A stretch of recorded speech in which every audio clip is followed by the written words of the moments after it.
तुम कहोगे हम तो हंसेंगे, पर हम ये कहेंगे हंसियो मत। हंसना लेकिन धीरे धीरे, जोर से भैया हंसियो मत। राम राम साहब, हम आ गए। हम आ तो गए, लेकिन मुद्दा आज का जे है सूचना कि आज हमने भगवान के नाम लिखी एक चिट्ठी। कहा से हमें जो लग रही है भगवान कहूँ चले गए।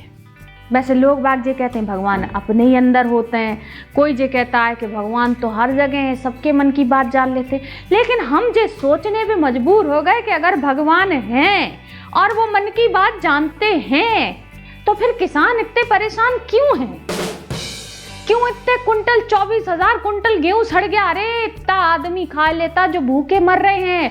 7-7 महीने की गर्भ की औरतें पैदल चल चल के भूखी मर गई। 7-7 8-8 महीने की औरतें जो गर्भवती थी पैदल हजारों किलोमीटर नंगे पैर चली जा रही हैं और भूखी मर गई। तो क्या भगवान नहीं थे? लेकिन भगवान तो हैं।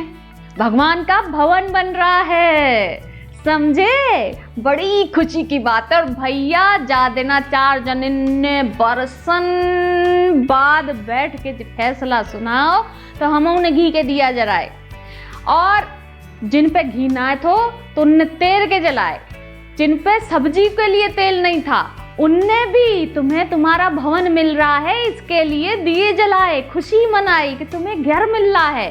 कितनी लंबी लड़ाई लड़ी आपने अपनी ही जगह को हासिल करने के लिए जहां पैदा हुए थे। ये भी सबूत मांगे गए कि आप तो पैदा ही नहीं हुए थे। तो जब आपके साथ ऐसा हुआ है दीनबंधु दीनानाथ, तो हम इंसानों के बारे में तो सोचो जरा, हमारी सुनने वाला कौन है? अगर आप हो तो क्या आपको ये दिखाई नहीं दिया कि इतने लोग मर रहे हैं, लोगों पे पीने को पानी नहीं है? चलो नीचे वालों ने व्यवस्था नहीं की, नीचे के भगवानों ने, तो आप ही बारिश कर देते। वो जो ताल तलैयों का पानी पीने को मजबूर थे, वहां अगर पानी होता, बारिश हुई होती तो वो उनसे भी प्यास अपनी बुझा सकते थे। लेकिन आपको तरस नहीं आया, है ना? बड़ी अच्छी बात है। कुछ ना कुछ इसमें भी आपने, भैया आप तो जो करते हैं सो भले ही के लिए करते हैं, और सरकार भी जो करती है भले ही के लिए करती है। सब बहुत उसने योजनाएं बनाई गरीबों के लिए। एक अलग बात है, बीच में एक जिन्न भेज दिया था किसी ने, तो सब हड़प कर गया। तो प्रभु दीनबंधु दीनानाथ, आप भी सबका भला चाहते हैं, आप भी सब जगह हैं, सरकार भी सबका भला चाहती है। सरकारी नुमाइंदे भी तो आप ही के घर से आए हैं, वो कोई अपने आप से तो बने नहीं है। इस दुनिया में जो भी आया है वो आपकी मर्जी से आया है और आपकी ही मर्जी से चला जाएगा। चलो भूखी प्यासी औरतें मर गईं, गर्भवती औरतें, उन मासूमों का क्या था जो उनके पेट में थे? आपकी मर्जी थी, आपका था, आपने ले लिया, कोई दिक्कत की बात नहीं है।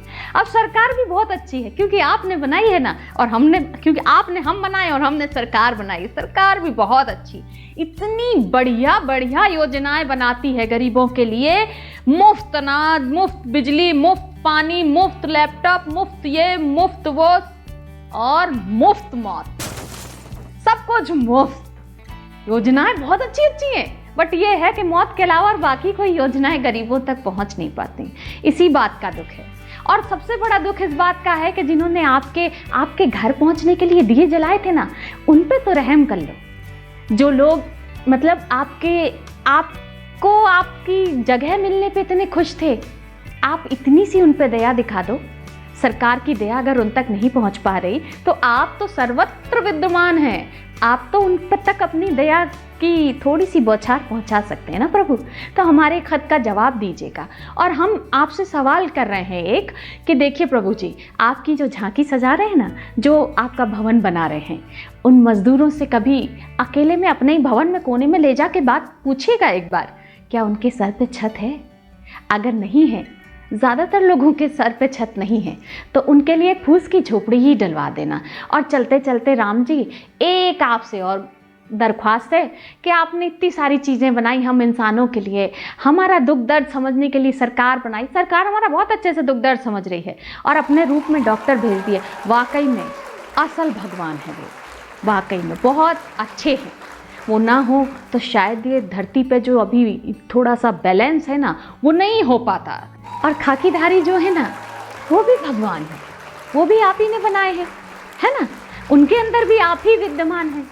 वो जो डंडा चला रहे हैं वो भी बिना आपकी अनुमति से नहीं चला रहे हैं, क्योंकि वो जो डंडा चला रहे हैं उसकी अनुमति सरकार ने दी है, सरकार हमने बनाई है, हमें आपने बनाया है। ऐसे सिस्टम तो सारा भगवान से ही जुड़ा है, और सरकार का सिस्टम हम लोगों से जुड़ा है, हमारा सिस्टम आपसे जुड़ा है। तो जब भूखे पेट पे डंडा पड़ता है ना प्रभु, तो कैसा लगता है, क्योंकि आप वो जो पिट रहा है उसके अंदर भी तो विद्यमान है। ऐसा हमने सुना है, हम पढ़े लिखे तो है नहीं कि भाई प्रभु तो हर जगह हैं। तो प्रभु जी हमारी आपसे एक विनती है हाथ जोड़ के, आप तो अपने भवन पहुंच गए, और सोचिए जरा, आपको प्रभु होके, मर्यादा पुरुषोत्तम होके इतने बरस लग गए न्याय पाने में, तो आपकी जनता, आपके भक्तों का क्या होगा? उनको कैसे न्याय मिलेगा? उनके पास क्या सबूत हैं, क्या कागज हैं?